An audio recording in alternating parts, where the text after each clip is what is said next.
You are standing inside a cave. A fire snaps in the center.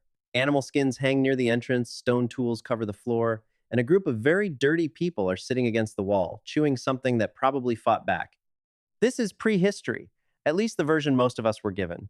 Museums use it, cartoons use it, even the word caveman comes with its own address. And some ancient humans really did use caves. We have found their fires, their tools, their bones, and the bones of the animals they ate.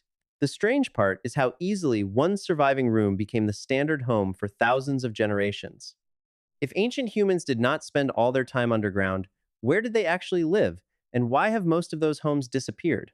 The first answer is almost annoyingly simple. Caves are made of rock. A wooden shelter can lose its roof in one storm, leave it for a few seasons, and the grass covering rots into the ground. Then a river shifts, roots disturb the floor, or later people build directly over it. After 10,000 years, the house may be no more than a stain in the soil. After 100,000, even that may be gone. A cave has a better chance. Its roof keeps off some rain. Sediment accumulates on the floor. One group leaves charcoal and broken tools, then another group arrives centuries later and leaves more. Layer after layer can sit there, protected enough for an archaeologist to find. Archaeology does not preserve an equal sample of the past, it preserves whatever was hardest to destroy. That creates a trap. If 10 open air camps vanish and one cave survives, the cave gets a name, a date, a museum display, and several documentaries. The lost camps get silence. After a while, the surviving exception begins to look like the rule. Even when people did enter caves, they may not have treated them as permanent homes.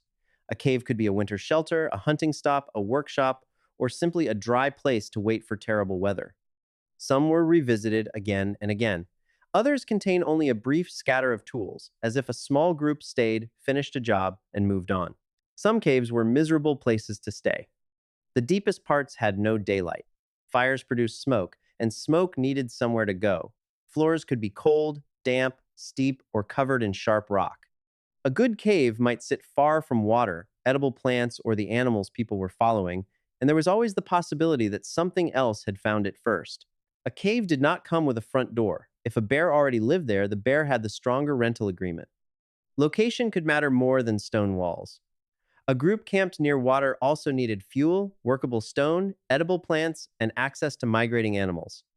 A dry cave in the wrong valley solved the wrong problem. When resources shifted with the season, people shifted too.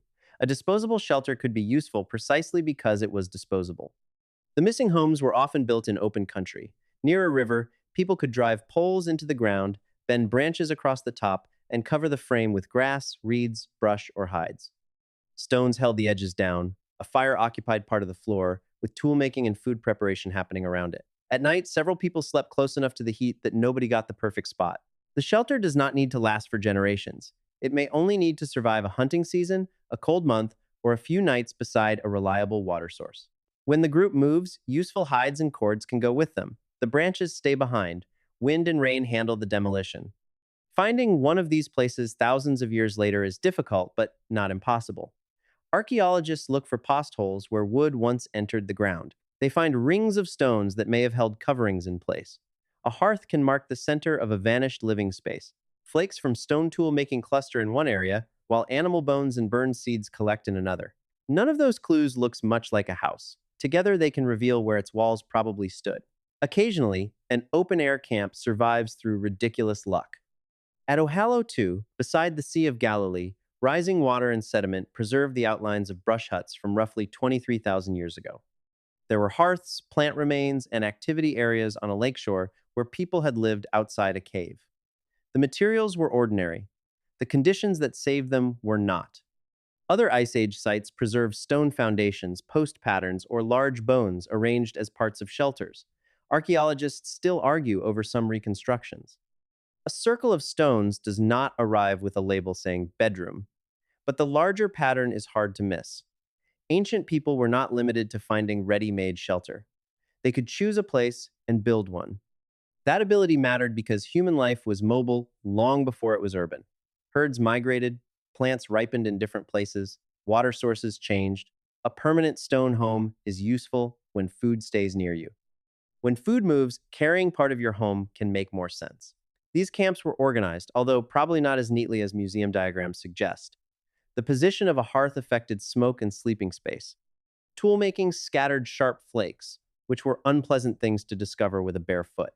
Food waste attracted scavengers. The arrangement may have developed through habit rather than anyone drawing a plan.